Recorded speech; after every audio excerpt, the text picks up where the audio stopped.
everybody, welcome to my channel. Your boy Tony from Cali once again. Hptv bringing it to you live. Today we got world broadcast breaking news. Okay, we actually call it broadcast breaking news or world broadcast breaking news. Okay, once again, this is broadcast breaking news. Hey everybody, your boy Tony from Cali once again. Hptv. I'm out here with my main man Brian on a what day is this? It's Friday. Okay, it's Friday. It's Friday. Okay. On a Friday evening. Normally I'd be out on the strip talking to the girls, having fun, doing my thing, but now Tony from Cali is on a whole different route right now. We're recording right now on the old school camera. We're not using the VHS-C today. We're using the 8mm camera, and we're recording it onto a flash drive. I got a little setup here. How you like that? What you think about that? Oh, I love it. I love it. I saw you in this the bro cam setup here, and I thought it was amazing. I saw you going into the 99-cent store and wandering around here, and I thought, what is he doing? We're going to the 99-cent store tonight too. We just got through talking about that. We're going to go after we do this broadcast. I'm out here once again. Everybody know who I am. Once again, computer animation, three-dimensional holographic digital video broadcast special effects engineer / senior audio visual engineering telecommunications specialist / broadcaster of my reality show, Tony from Cali Reality, born in 1963, all in HD. What you think about that? I think you got that's a mouthful. I done a lot of stuff, huh? You've done a lot of stuff. Okay. Well, you know what? I want you to tell everybody a little bit about you, Brian, because that's what it's all about. This is for the people. This is the people channel, Hptv. You've been out here. They said you was telling me something about what are you doing right now? You write a book or something? Right now, I'm working on a book that I've been threatening to publish for 20 years, and I've actually got a couple of chapters written, and I'm posting them online. And I've been out here since I got laid off from my job as an internet systems administrator, programmer, network engineer, wow. And a lot of other titles that. Now you gave me another title earlier. What were they calling you? Oh, the first job out of grad school was actually I was on a break from grad school.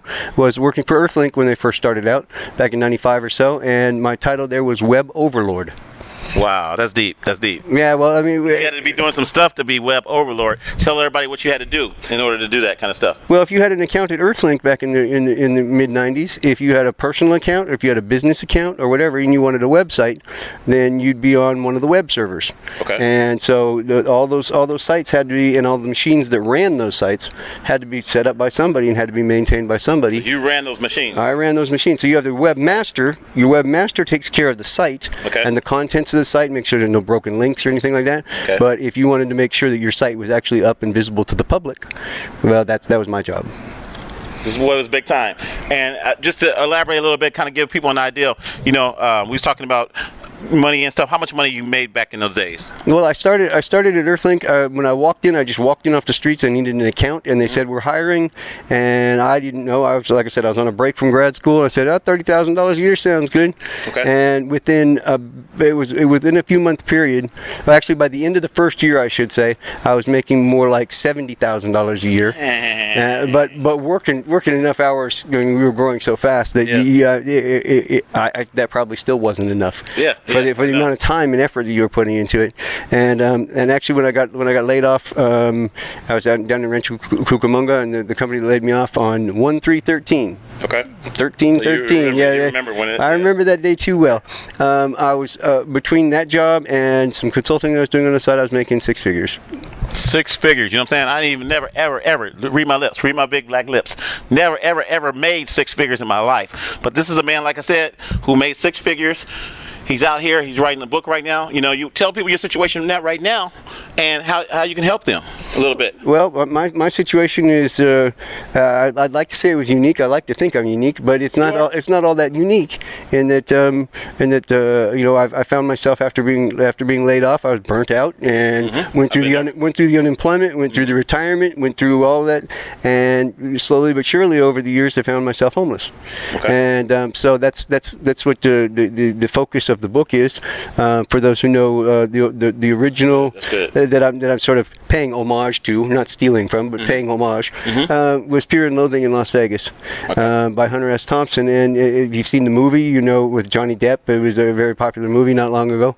But there was much more to it than that, than just, you know, the visuals in the movie, and there was a lot of deep insight. And I'm hoping to bring some of that to not just somebody who was visiting Las Vegas and writing a story of, you know, about the Mint 400 and then some other conference that he went to, but about people who live in Las Vegas. Not only that, but people who live in Las Vegas who may not have a place to live in Las Vegas, and for various reasons. I mean, there's lots of different reasons, and my reasons are different than a lot of other people's, but they're very similar to a lot of other people's. And you find that when you wander around here and you talk to other homeless people and see what it is that actually got them here and what it is that they need to get out, and hopefully this sheds some light on some things that I'm going through, and hopefully to help somebody else who might be going through the same thing and not even know why. So yeah, speaking of that, when you were talking about we were talking earlier, and you was talking about like a lot of drugs and depressions and stuff like that people get on to take away the depression or whatever it is. What was that we were talking about earlier? That people sometimes get on and how bad it is. And yeah, well, one of the things that I studied in grad school, I studied cognitive science, and one of the courses that we taught was on cognitive neuroscience and how like different psychopharmacological drugs affected your nervous system and things of that sort. One of the drugs they didn't really talk about 20 some odd years ago when I first was being prescribed them were benzodiazepines, and those are your common drugs: Xanax, Klonopin, Ativan, and Valium. Okay. And there are a bunch of others. That stuff. Most of them they work on about 40% of your nervous system. Okay. And the system that really works on all the other systems as well, sort of toning it down. Okay. So if you've been prescribed them for a long period of time, you essentially become dependent upon them. And that's not good. It's not necessarily good. Some people need them because they might, if you believe that there's these chemical imbalances in the body that you need to make up for, this sort of made up for it. But after 24 years, it makes up for it so much that your body doesn't produce those chemicals anymore. And so when you go off them, all of a sudden, instead of everything being toned down, everything's tuned way back up. So if you didn't used to have panic attacks or seizures, you might start having them if you were just cut off these medications very quickly. And this is a problem that's slowly but surely over the past 10, 15, 20 years has become more and more known, but they don't really know how to deal with yet, and they don't really know how to deal with the people who have been on them for that long. Okay. Because they weren't supposed to be on them for that long, but they were, I was prescribed them for that many years, and you try taking somebody off them. It's really bad, yeah. Yeah, I mean, like crack cocaine, huh? It's actually the withdrawal. The withdrawal symptoms are, and I've read it in many places, are so much worse than even heroin. Whoa! Because you're dealing with pharmacy grade drugs. The doctors actually prescribe these drugs. Is that correct? Right. So everybody feels like, if they're prescribing the drugs, just like opiates and benzos right now are the two that they're looking to crack down and not prescribe so much. But for those people who might need them. Or even if they just think they need them, right? Yeah, exactly. It's a terrifying experience because a lot of these drugs are used for anxiety disorder, and they can be used for muscle relaxants and all sorts of things. Anxiety disorder. I was looking at a drug called Lyrica. They was talking about on the TV commercials, and like I said, sometimes we have some pain. I might have a pain in my foot or my leg or something like that, and then he was talking about the end results of it. Is it something like that? Yeah, I mean it's a lot stronger though, huh? Yeah, it's a lot stronger because it's very, very focused on the system that it works on, and it works incredibly well. Okay. You hear about all these antidepressants where you have to take them for 2 weeks before they start to work. Yeah. You take a Valium and tell me how long it takes to work. You feel the effects right away. Oh, wow. So it's like all of a sudden you feel normal. Okay. If say you have an anxiety disorder, you feel like this is how normal people feel. I don't wake up with this big black bad luck schleprock cloud over my head, or I still wake up with it, but I take my medication, which take it away right away. Right, I take it first thing in the morning, and people don't think of taking Valium first thing in the morning. Or you think about taking it before you go to bed. I take it first thing in the morning. About 15 minutes, half an hour later, I'm ready to go. Because that bad luck schleprock cloud is just dissipated. I don't know what's in the bad luck schleprock cloud. I just know I want it to be gone. Do I still take it? Yeah. I have been taking them up until about 2 weeks ago. Okay. And after I got out, I had a hospital stay, and when I got out, my psychiatrist is another one of those who's sort of under mandate now to quit prescribing or prescribe less and less. Okay. And so they're trying to cut back, very, very quickly and taper you off way too quickly, and you just end up a mess. You don't want to leave the house. You don't want to see people. You don't want to do anything. You want to sit in a black box and just. That sounds like my roommate. 'Cause that's what he is right now. I mean, he doesn't want to leave the house or anything, and then I'm like, but he drinks a little bit. He drinks and whatever. But you don't even feel like drinking. That's Yeah. how you don't feel like getting up. You don't even feel like getting up to go out to get more. However, you may have to get them. Whether you have to get them on the street, whether you have to Really? get them from a doctor, Okay. you don't feel like going out to want get that. them. Like I said, we was talking about earlier.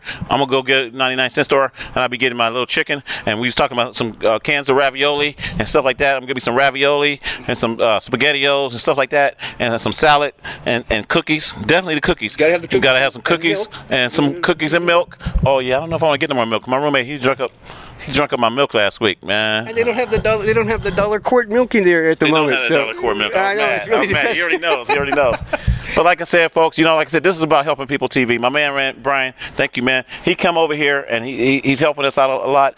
Your book that you got online right now, like tell people where they can reach your, they can be able to see your work. Well, the first chapter I've gone ahead and put up there, and it's sort of a stream of consciousness, just raw nerve, how I was sitting here feeling at the library one day, and the withdrawal symptoms. And so the first chapter gives an idea of what it feels like to be going through the withdrawals, and they last for months. That makes And sense. it's called the streetsofparadise.blogspot.com. Okay, that's good. And the actual book title is Fear and Living on the Streets of Paradise, Okay. or how to live in check Las it out. Vegas for $0 a day.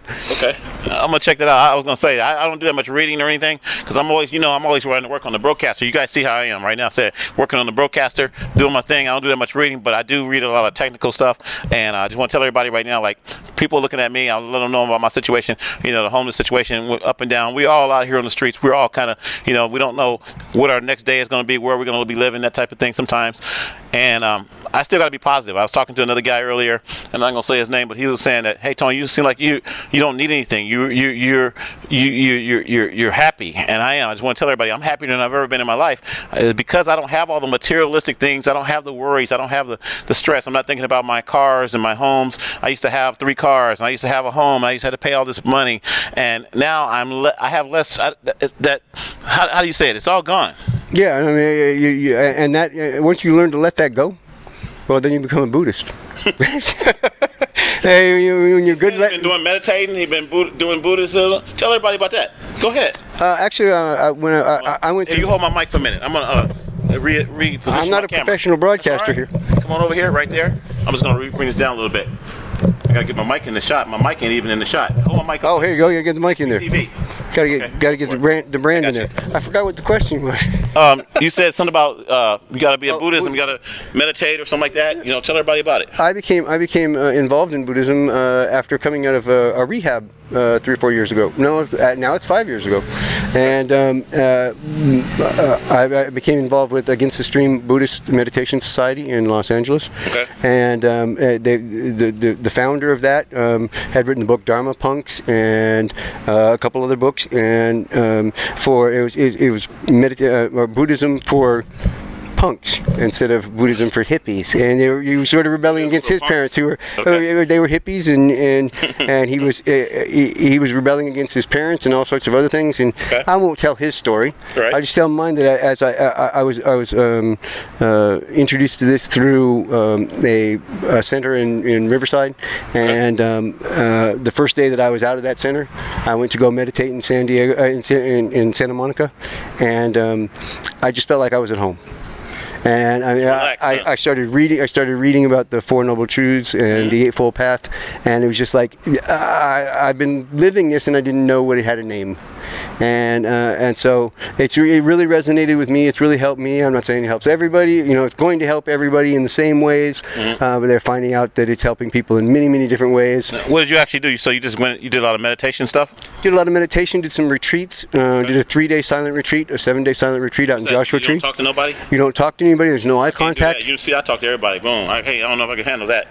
The first one I went on, I'm a NASCAR fan or a race fan, and it was on Memorial Day weekend, which, as everybody knows, that's like you got the Grand Prix of Monaco, you got Indy 500, and you didn't talk to anybody and you shut off your phones, you put all that away, and you focus totally on at least at that time you're focused totally on yourself and finding out sort of what it is to be in the here and now and to enjoy the here and now, whether it's good, bad, or ugly, to be able to accept it and not become attached to all those things you were talking about earlier. Yeah, you know?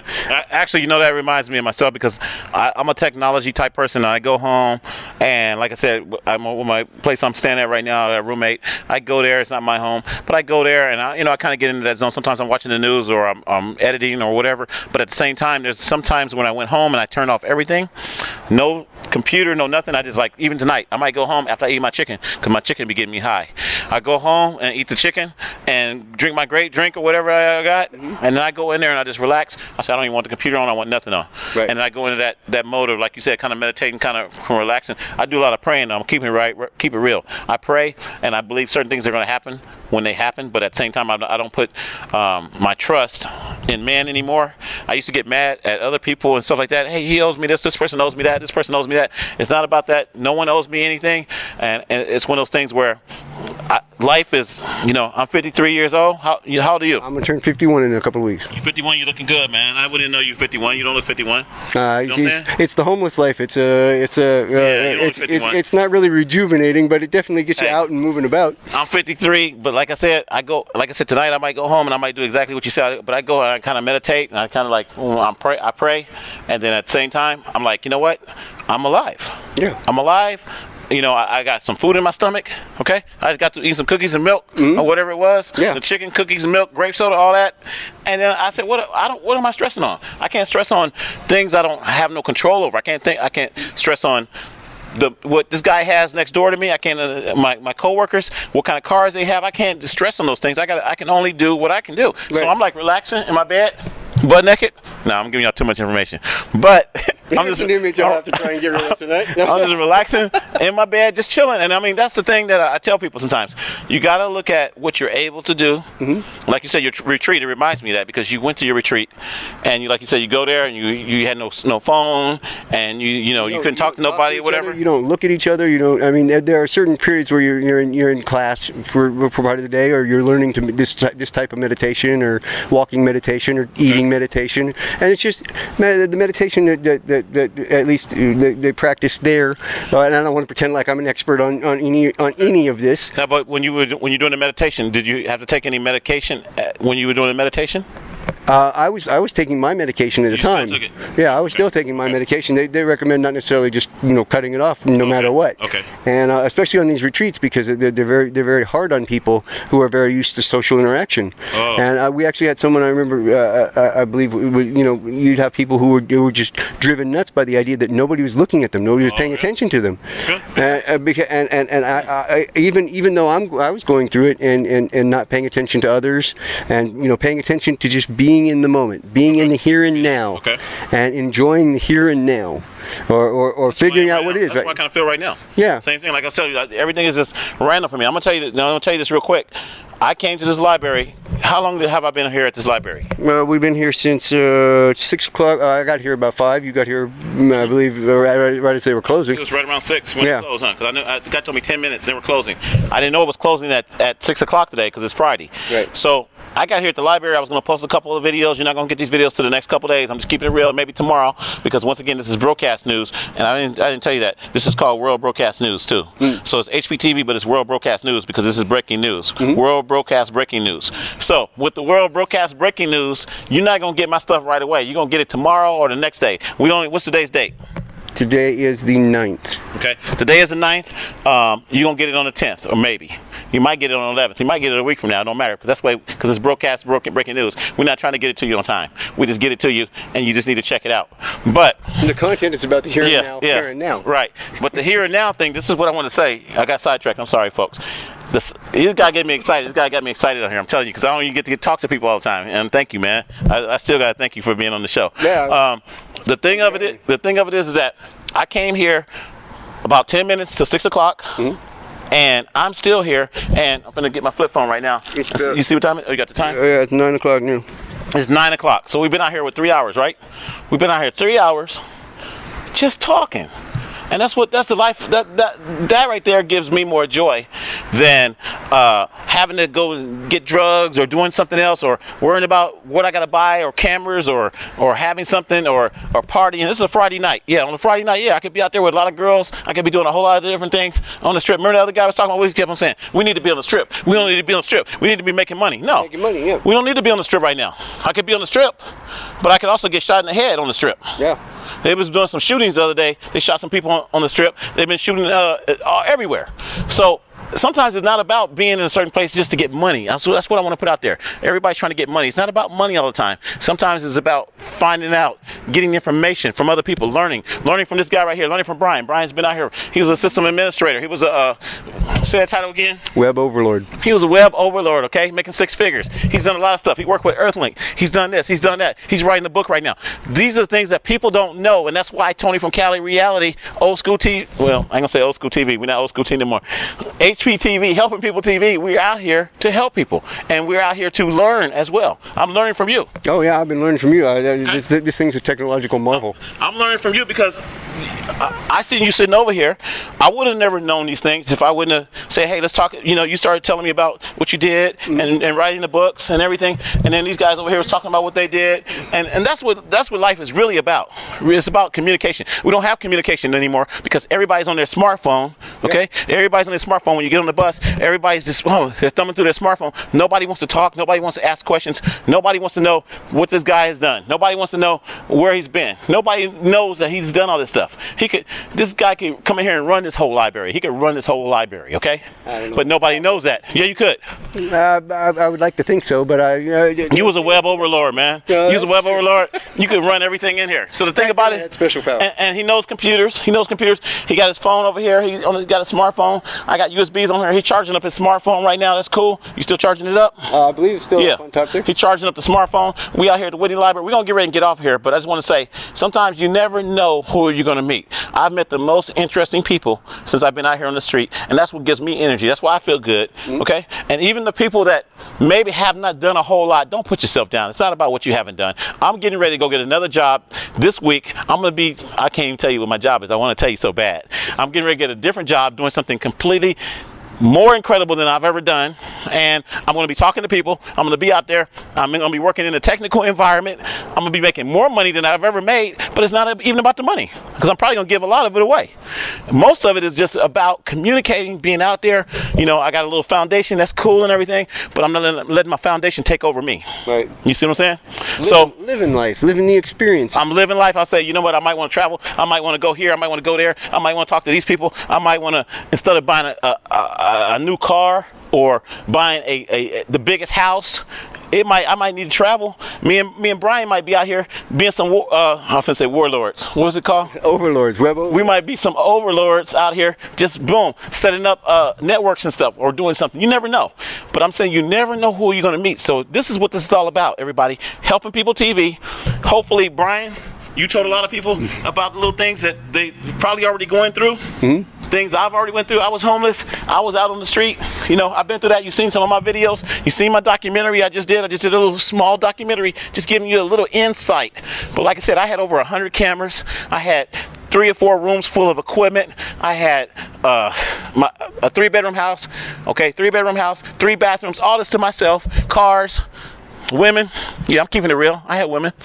And you know, now it doesn't matter about all that. That's just, those things are, they're meaningless. That's what I try to tell people, because not the women. I still like the women, but it doesn't matter about having all that. What it matters, life. This is life. Am I right? Yes. That's where I'm at. So Helping People TV, Hptv. But look at the logo. Okay, Brian, what you want to say to these people? We're going to end this thing. Where can people reach you, and where can they? You got a website, or you got a email? The email is Brian. My email is brian.ladner. That's brian.ladner @gmail.com. Please feel free to email me there. And like I said, the first chapter of Fear and Living on the Streets of Paradise is on thestreetsofparadise.blogspot.com. All right. Well, you got it. So once again, it's HPTV. We're going to sign off. You guys got that information. And like I said, for the people that don't know me, computer animation, three-dimensional holographic, digital video broadcast, special effects engineer / senior audio visual engineering, telecommunications specialist / broadcaster of my reality show, Tony from Cali, reality, born in 1963, all in HD. And this is Tony from Cali with HPTV and my boy Brian. And we out. Peace, bro. Peace, man.